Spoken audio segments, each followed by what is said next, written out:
BNP অতীতেও যতবার দেশের মানুষের সেবা করার সুযোগ পেয়েছে, দেশের মানুষকে যে সকল ওয়াদা করেছিল বিএনপি তার সর্বশক্তি দিয়ে চেষ্টা করেছে সেই সকল ওয়াদা পূরণ করার জন্য। ইনশাআল্লাহ বিগত 12 তারিখের নির্বাচনের আগে আমরা যে সকল ওয়াদা দিয়েছি পর্যায়ক্রমিক ভাবে আমরা একটি একটি করে পর্যায়ক্রমে সেই ওয়াদা পূরণ করব। গত 16-17 বছর আপনাদের ভোট দেওয়ার অধিকার ছিল, দেশের মানুষের ভোট মানুষ দিতে পারে না। কেউ যদি সরকারের বিরুদ্ধে কথা বলতো কি করত? গুম হয়ে যেত, মামলা হইতো, এসে ধরে লয়ে যেত, হইতো না? দেশের মানুষ 2024 সালে ছাত্র জনতার অভ্যুত্থানে যারা এসব করতো তাদেরকে দেশ থেকে বিতাড়িত করেছে। এখন আমাদের কাজটা কি? আমাদের মূল কাজ হচ্ছে আমরা আন্দোলন করেছি, সংগ্রাম করেছি, বাংলাদেশের মানুষ আন্দোলন করেছে, সংগ্রাম করেছে, বহু মানুষ শহীদ হয়েছে, বুকে তাজা রক্ত ঢেলে দিয়েছে দেশের মানুষের গণতন্ত্র প্রতিষ্ঠিত করার জন্য। আজ আলহামদুলিল্লাহ আল্লাহর রহমতে দেশে গণতন্ত্র প্রতিষ্ঠিত হয়েছে। আপনারা আপনাদের জনপ্রতিনিধি অর্থাৎ যারা এলাকার উন্নয়ন দেখভাল করবে, এলাকার রাস্তাঘাট হলো কিনা দেখভাল করবে, এলাকার মানুষ চিকিৎসা পেল কিনা দেখভাল করবে, এলাকার সন্তানরা শিক্ষা ব্যবস্থা ঠিকভাবে পাচ্ছে কিনা, স্কুল কলেজ হচ্ছে কিনা দেখভাল করবে, ব্রিজ কালভার্ট তৈরি করবে, মসজিদ মাদ্রাসা সংস্কার করবে, সেই সকল ব্যক্তিকে আপনারা নির্বাচিত করে সংসদে পাঠিয়েছেন, যারা এলাকার মানুষের কথা বলবে এবং এলাকার জন্য কাজ করবে। প্রিয় ভাই বোনেরা, এখন আমাদের সময় হচ্ছে দেশকে পুনর্গঠন করা। আমরা 1971 সালে যুদ্ধ করে এই দেশ স্বাধীন করেছিলাম। ঠিক একই সময় পৃথিবীর অনেকগুলো দেশ, আমাদের এশিয়া মহাদেশের অনেকগুলো দেশ সেই সময় স্বাধীন হয়েছিল, তার একটু আগে পিছিয়ে দিয়ে, কিন্তু সেই দেশগুলো আমাদের থেকে অনেক এগিয়ে গিয়েছে। আমরা এক বিরাট স্বৈরাচারের কবলে পড়েছিল এই দেশ, এই দেশের মানুষ।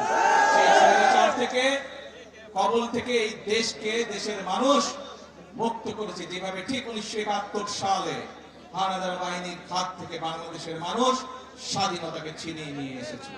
প্রিয় ভাই বোনেরা, দেশ শুধু স্বাধীন করলে হবে না, দেশ যদি স্বাধীন করে, দেশকে যদি স্বৈরাচার মুক্ত করে, পরবর্তী কাজ হচ্ছে দেশকে পুনর্গঠন করা, দেশকে সামনের দিকে নিয়ে যাওয়া, দেশের মানুষের জন্য ব্যবসা বাণিজ্য চাকরি বাকরি এগুলি নিশ্চয়তা বিধান করা, দেশের মা বোনরা যাতে স্বাবলম্বী হতে পারে সেটি শিক্ষায় হোক অথবা অর্থনৈতিক ভাবেও সেই ব্যবস্থা গ্রহণ করা, দেশের কৃষক ভাইরা যাতে স্বাবলম্বী হতে পারে সেজন্য সেই কারণে কাজ করতে হবে, দেশে যাতে মিল কলকারখানা তৈরি হতে পারে, দেশে যাতে বেকার সমস্যার সমাধান হতে পারে সেই জন্য কাজ করতে হবে, দেশে যাতে আইন শৃঙ্খলা সঠিক থাকে, মানুষ যাতে নারী হোক পুরুষ হোক দিনের যে কোনো সময় যাতে নিরাপদে রাস্তা দিয়ে চলাচল করতে পারে, যারা ব্যবসা বাণিজ্য করে তারা যাতে নিরাপদে ব্যবসা বাণিজ্য করতে পারে, এই ব্যাপারগুলোকে নিশ্চিত করতে হবে।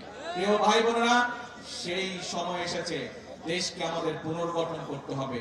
সেই জন্যই কিন্তু আল্লাহ রাব্বুল আলামিন বলে দিয়েছেন, যে জাতি নিজেরা পরিশ্রম করে আমি তাদেরকে সহযোগিতা করি, এবং সে কারণেই কিন্তু বিএনপি সব সময় একটি কথা বলে থাকে, করব কাজ সবার আগে। এই জন্যই আমরা এই কথাটি বলি। প্রিয় ভাই বোনেরা, যে কথাটি দিয়ে শুরু করেছিলাম, এখন হচ্ছে আমাদের দেশ পুনর্গঠনের পালা।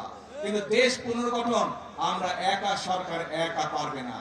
এই আপনারা কারা? বাংলাদেশের কি হন আপনারা? আমার সামনে যে হাজার হাজার মানুষ কি হন? বাংলাদেশের, বাংলাদেশের নাগরিক। এই দেশটা কাদের? অর্থাৎ বাংলাদেশের মানুষের, জনগণ হচ্ছে এই দেশের মালিক। প্রিয় ভাই বোনেরা, সেজন্যই মালিক যখন নিজে দায়িত্ব নিয়ে তার দেশের দেখভাল করে তখনই দেশ সামনের দিকে এগিয়ে যায়। এবং মালিক আজ দায়িত্ব দিয়েছে বিএনপি নামক একটি রাজনৈতিক দলকে বিগত 12 তারিখের নির্বাচনের মাধ্যমে। কারণ আমরা আমাদের যে সকল পরিকল্পনা বাংলাদেশের মানুষের সামনে নির্বাচনের আগে উপস্থাপন করেছিলাম, দেশের মানুষ 12 তারিখের নির্বাচনে সেই ম্যানিফেস্টোকে, সেই পরিকল্পনাকে সমর্থন দিয়েছে এবং বিএনপিকে সরকার গঠনের সুযোগ দিয়েছে। প্রিয় ভাই বোনেরা,